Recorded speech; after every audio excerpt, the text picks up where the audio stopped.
Friends, आप सभी को हमारे YouTube चैनल में स्वागत है। आज हम लोग देखेंगे क्लास 11 के सोशियोलॉजी, जिसे हम लोग हिंदी में समाज शास्त्र कहते हैं। क्या कहते हैं? समाज शास्त्र। ठीक है। तो जो टर्म 2 में आप लोगों का एग्ज़ाम होने वाला है, इसमें आप लोगों का टोटल प्रश्न की संख्या 19 रहेगा। ठीक है। इसमें आप लोगों को सभी प्रश्न का जवाब लिख के देना पड़ेगा। कुल अंक जो है 40 अंक रहेगा। ठीक है। 1.5 घंटा का समय आप लोगों को मिलेगा।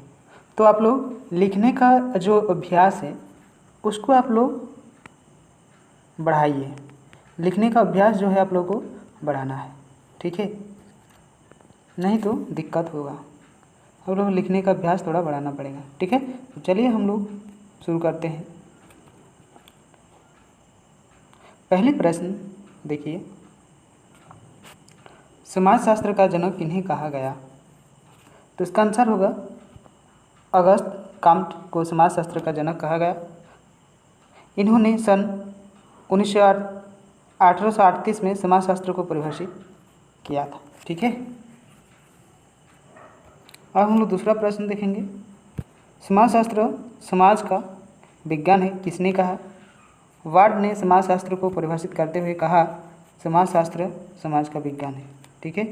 तीसरा देखिए, सामाजिक संघर्ष में आर्थिक कारकों को सर्वाधिक महत्व किसने दिया? तो कार्ल मार्क्स ने दिया। ठीक है। इसके बाद हम लोग देखेंगे कारखाना के मालिक और मजदूर का संबंध कैसा होता है? तो परस्पर लाभ पर आधारित होता है। ठीक है। भारतीय सामाजिक व्यवस्था का महत्व पहलू क्या है? जाति व्यवस्था है। क्या है? जाति व्यवस्था है। शिक्षा ग्रहण करने वाले और शिक्षा देने वाले एक दूसरे से दूर होते हैं, यह कौन सी शिक्षा है? दुरुस्त शिक्षा प्रणाली। क्या है? दुरुस्त शिक्षा प्रणाली। अब देखिए, एक जगह पर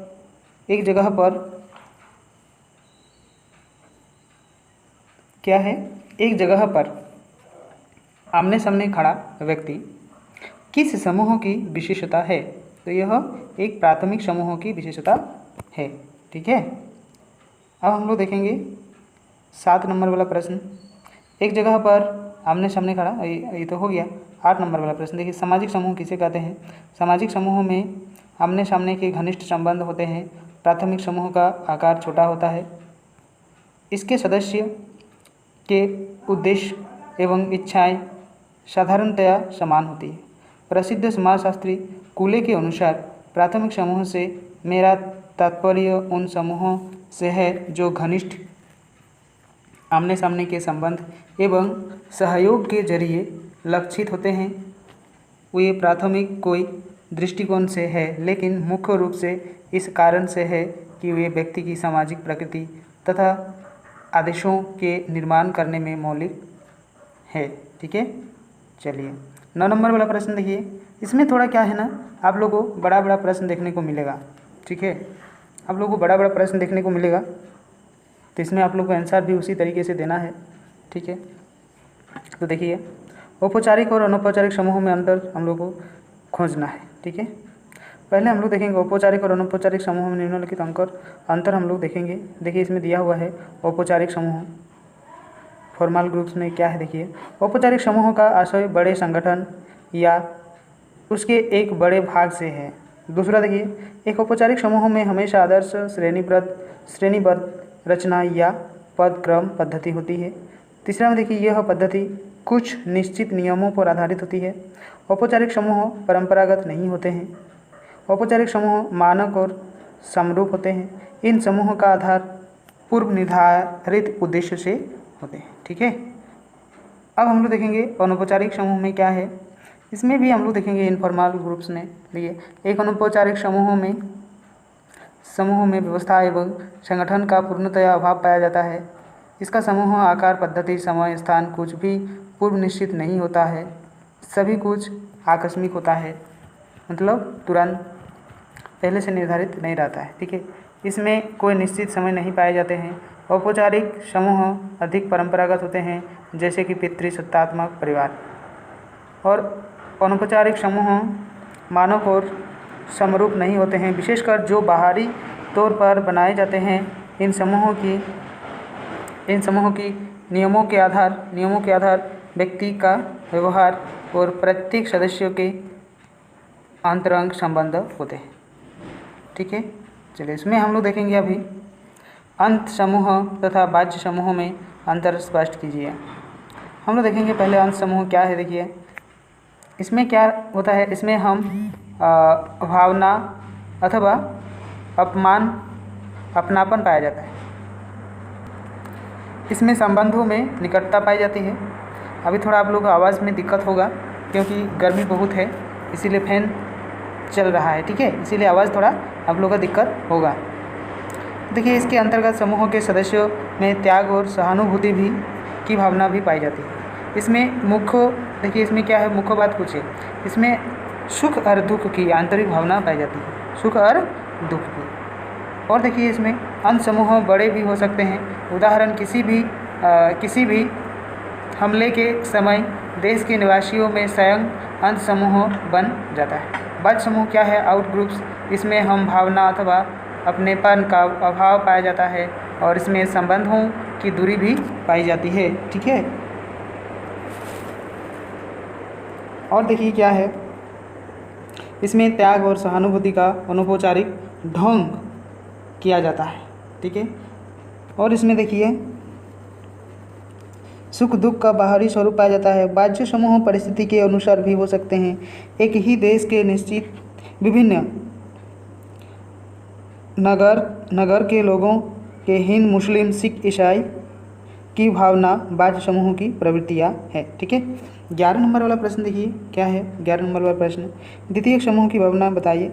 द्वितीयक समूह की निम्नलिखित विशेषताएं यह है, इसका आकार बड़ा होता है, इसकी सदस्यता ऐच्छिक होती है, इसके सदस्यों के बीच घनिष्ठता का अभाव पाया जाता है, इसमें प्रत्यक्ष संबंध पाया जाता है, इसमें औपचारिक संबंध की भावना होती है, इसका निर्माण किसी न किसी उद्देश्य को पूरा करने के लिए ही किया जाता है।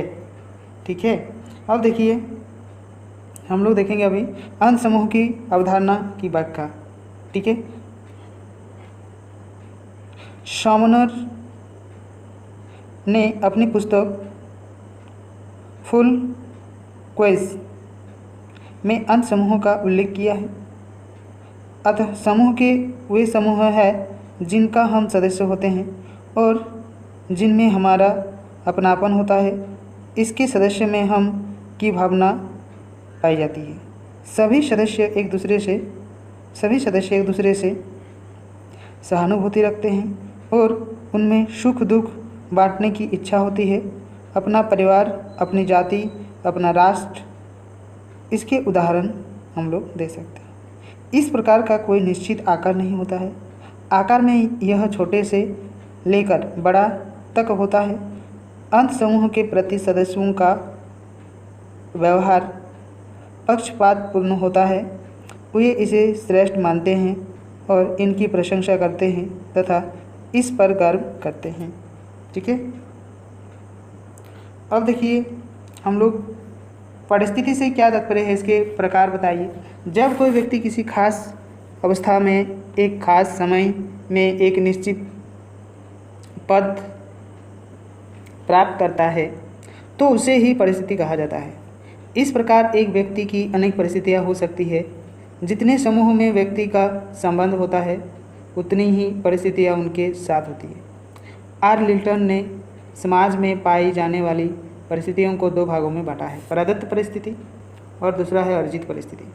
देखिए प्रदत्त परिस्थिति क्या है और अर्जित परिस्थिति क्या है, हम लोग विस्तार से समझेंगे। प्रदत्त परिस्थिति जब व्यक्ति को बिना प्रयास के अपने आप परिस्थिति प्राप्त होती है तो उसे प्रदत्त परिस्थिति कहा जाता है। जैसे ब्राह्मण जाति में जन्म लेने से ही उसकी परिस्थिति ऊंची हो जाती है और डोम, धोबी, चमार आदि जाति जन्म लेने से उसकी परिस्थिति भी निम्न परिस्थिति प्राप्त होती है। अर्जित परिस्थिति क्या है, देखिए ये प्रदत्त हो गया। अर्जित परिस्थिति क्या है, देखिए जब व्यक्ति अपने गुण, प्रयत्न, योग्यता के आधार पर परिस्थिति प्राप्त करता है तो उसे अर्जित परिस्थितियां कहा जाता है। सफल व्यक्ति समाज में उच्च परिस्थिति प्राप्त करता है, जबकि असफल व्यक्ति निम्न परिस्थिति प्राप्त करता है। महान खिलाड़ी, संगीतज्ञ, चिकित्सक, व्यवसायी, प्रशासक आदि अर्जित परिस्थिति के उदाहरण हम लोग दे सकते हैं। ठीक है, अब देखिए बहुत बड़ा बड़ा प्रश्न आप लोगों को देखने को मिलेगा। 14 नंबर वाला प्रश्न देखिए, परिस्थिति की परिभाषा, उसमें हम लोग देखें वही प्रश्न है। ठीक है, एक ही तरह का प्रश्न है, ये हम आप लोग को नहीं पढ़ के दिखाएंगे। आप लोग स्क्रीनशॉट ले लीजिए और एक बार इसे भी पढ़ लीजिए। ठीक है, चलिए अब हम लोग देखेंगे यहाँ 15 नंबर वाला जो प्रश्न दिया हुआ है, समाज शास्त्र की परिभाषा दें तथा इसके विशेष क्षेत्र की विवेचना करें। देखिए ये भी बहुत बड़ा प्रश्न है, ये भी बहुत बड़ा प्रश्न है आप लोगों के लिए, तो हम थोड़ा बहुत पढ़ेंगे। ठीक है, चलिए पढ़ के समझाते हैं। फ्रांसीसी विचारक अगस्त काम्ट ने 1838 ईस्वी में सर्वप्रथम सोशियोलॉजी समाजशास्त्र शब्द का प्रयोग किया, इसलिए अगस्त काम्ट को समाजशास्त्र का जनक कहा गया। समाजशास्त्र को अनेक विद्वानों ने परिभाषित किया है। कुछ मुख्य विशेषताएं परिभाषित इस प्रकार से है।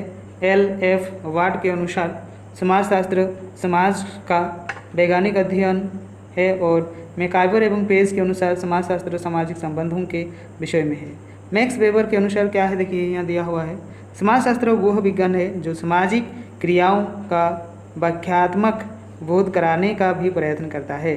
जॉनसन के अनुसार देखिए समाजशास्त्र सामाजिक समूहों का विज्ञान है। ऊपर की परिभाषा यह स्पष्ट समाजशास्त्रों में मौलिक मतभेद नहीं है।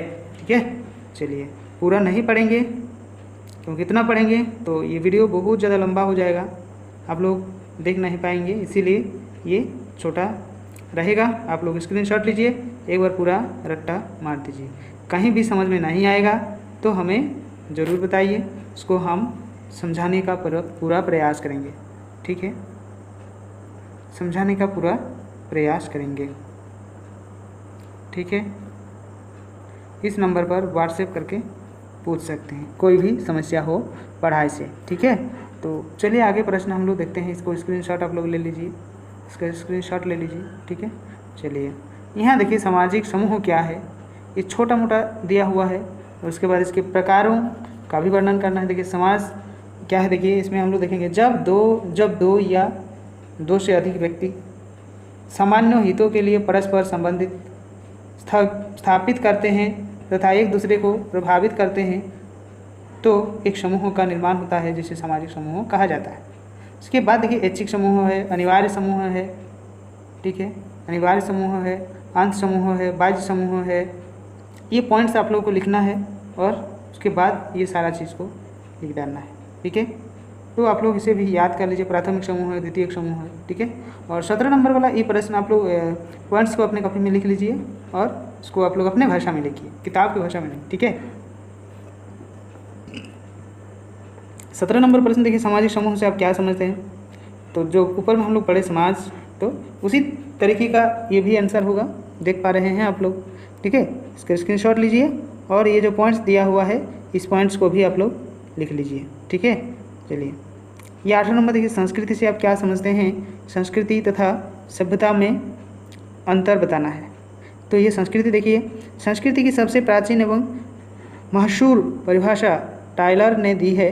इसका अनुसार संस्कृति वह जटिल समग्रता है जिसमें ज्ञान, विश्वास, कला, नैतिकता, कानून, प्रथा और ऐसी ही अन्य क्षमताओं और आदतों का समावेश होता है जिसे मानव समाज का सदस्य होने के नाते प्राप्त होता है। ठीक है, चलिए इसकी परिभाषा के अनुसार संस्कृति की जटिल क्षमता संपूर्णता है जिसकी सभी इकाइयों अभौतिक है और पिडिंगटन ने संस्कृति में भौतिक तत्वों को भी सम्मिलित करते हुए संस्कृतियों की परिभाषा इन शब्दों में दी है, जैसे कि संस्कृति उन भौतिक और बौद्धिक साधनों या उपकरणों का संपूर्ण योग है जिसके द्वारा मानव अपनी जैविक और सामाजिक आवश्यकताओं की संतुष्टि करता है और पर्यावरण से अनुकूलन करता है।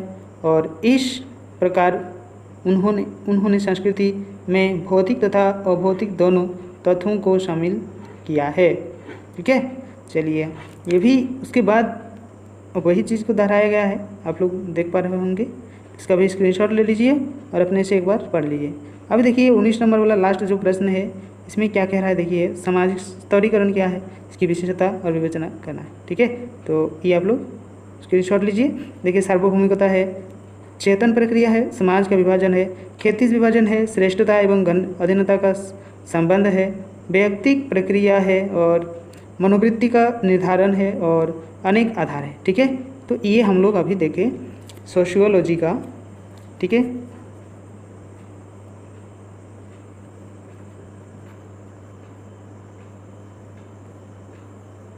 क्या है सोशियोलॉजी का हम लोग देख लिए। ठीक है, तो ये जो न्यू स्टूडेंट जुड़े हैं सबसे पहले चैनल को सब्सक्राइब जरूर कर दें ताकि आने वाले जितने सारे वीडियो अपलोड होगा उसका भी नोटिफिकेशन आप लोग को मिलता रहेगा। ठीक है, मिलता रहेगा। तो ये वीडियो कैसा लगा कमेंट में ज़रूर लिखें। जो प्रश्न रहेगा आप लोगों का, ये प्रश्न भी है कमेंट में पूछ सकते हैं या व्हाट्सएप नंबर जो दिए हैं पहले इसमें भी आप लोग पूछ सकते हैं। तो अगर वीडियो अच्छा लगा है तो लाइक और शेयर ज़रूर करें ताकि दूसरों को भी इसका लाभ मिलेगा। ठीक है, तो ये वीडियो हम लोग यही ख़त्म करते हैं। तो जो न्यू स्टूडेंट है वो लोग सब्सक्राइब जरूर कर दें। ठीक है, चलिए, थैंक यू।